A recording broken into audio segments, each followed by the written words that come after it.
नमो बुद्धाय। जय भीम दोस्तों। मित्रों, मैं अपने वीडियोज में जिन ऐतिहासिक किताबों से ये जानकारी लेता हूँ उन किताबों की लिंक मैं यहाँ दे रहा हूँ। यहाँ क्लिक करके आप फ्लिपकार्ट से सीधे अपने घर तक इन किताबों को मंगवा सकते हैं। हमारे चैनल की वजह से आपको कम कीमत में ये किताबें मिलने वाली है, तो जरूर खरीदें। मित्रों, आज दुनिया में बौद्ध अवशेष पाए जाते हैं। आज ऐसी बड़ी बड़ी बुद्ध मूर्तियां बनाए जाते हैं, लेकिन इनकी आयु कितनी होती है? लेकिन इस प्राचीन बौद्ध धर्म की विरासतें दुनिया भर में पाई जाती है। कितने साल हुए हैं प्रचंड बड़ी बड़ी बौद्ध विरासतों ने कितनी पीढ़ियां देखी।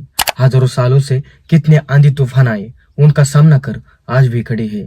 लेकिन हर एक चीज की एक सीमा होती है, एक आयु होती है।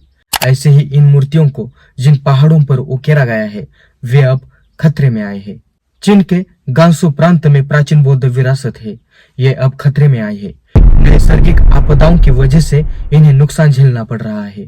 गांसू प्रांत के वुवेई में एक चट्टान पर 92 फीट ऊंची बुद्ध प्रतिमा रक्षकों के साथ खड़ी है। यानी मूर्ति के बगल में और कुछ मूर्तियां हैं जो मूर्ति की रक्षा कर रहे हैं, ऐसा दिखाया गया है। इंसान कितना भी दुखी हो, लेकिन ऐसे गंभीर माहौल के बावजूद बुद्ध के चेहरे पर एक रहस्यमय मुस्कान है, जिससे देखने वालों को आंतरिक शांति का एहसास होता है।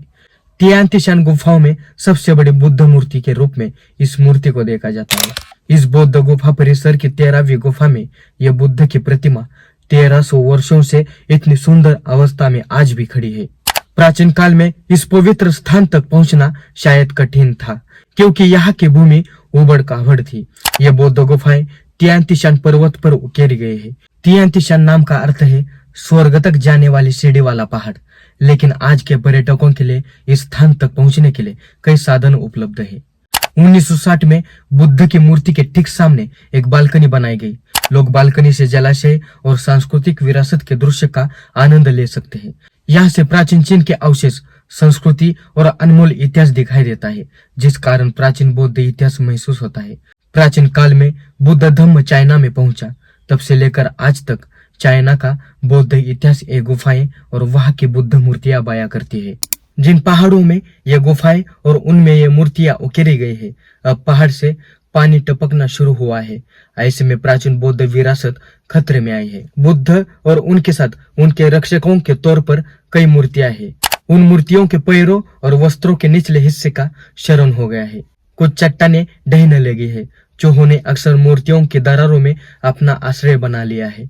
तियानतिशान ग्रोटोज प्रोटेक्शन एंड रिसर्च इंस्टीट्यूट के निदेशक लियूजी ने कहा, चट्टान से पानी और नमक लगातार बहता रहता था।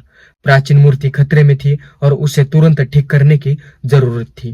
तियानतिशान की गुफा संख्या 13 में अस्थिर चट्टान को साफ किया गया। फाइबर प्रबलित प्लास्टिक जैसी जलरोधी सामग्री से बने फ्रेम को मूर्तियों के पैरों के अंदर रखा गया था। फ्रेमों को भरने और जमीन में पानी को बढ़ने से रोकने के लिए बजरी का उपयोग किया जाता था। मूर्ति के आधार से पानी को एक कुएं में निकालने के लिए ड्रेनेज सिस्टम का उपयोग किया गया है, ताकि पानी एक जगह इकट्ठा न होकर मूर्ति और पहाड़ को कमजोर न बनाए और वहां पर गीलापन न रहे। मिश्रित मिट्टी और पत्ते जैसे पारंपरिक सामग्री का इस्तेमाल कर जीर्णोद्धार में किया गया। प्राचीन काल में सीमेंट नहीं होता था, तो ऐसे ही नैसर्गिक मजबूत जोड़ देने वाले पदार्थों का उपयोग कर मूर्ति को मजबूती दी जाती थी। इसी तरह से बुद्ध की मूर्ति का निर्माण किया गया था।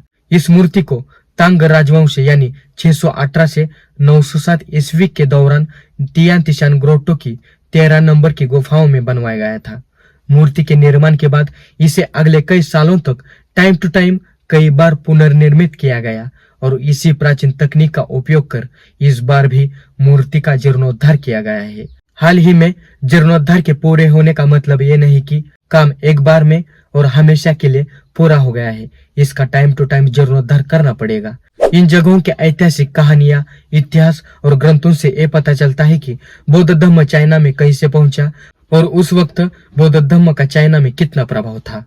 तो ऐसी प्राचीन बौद्ध विरासतें दुनिया में कहीं भी हो, उनका जीर्णोद्धार करना और उनका संरक्षण जरूरी है, क्योंकि यह बौद्ध धर्म की प्राचीन पहचान है। हमारे भारत में भी कई ऐसी बौद्ध विरासतें हैं जिन पर अतिक्रमण हुआ है और कुछ तो खंडर हुए हैं। अगर आज इनका जीर्णोद्धार नहीं हुआ तो हमारी अगली आने वाली पीढ़ियों को बौद्ध अतीत के बारे में कैसे पता चलेगा। मित्रों, वीडियो कैसा लगा कमेंट करके जरूर बताना। चैनल को अभी तक सब्सक्राइब नहीं किया है तो जरूर सब्सक्राइब करें। ज्वाइन बटन और थैंक्स बटन के जरिए आप इस चैनल के सदस्य बन सकते हैं। चलो मिलते हैं अगले वीडियो में। जय भीम।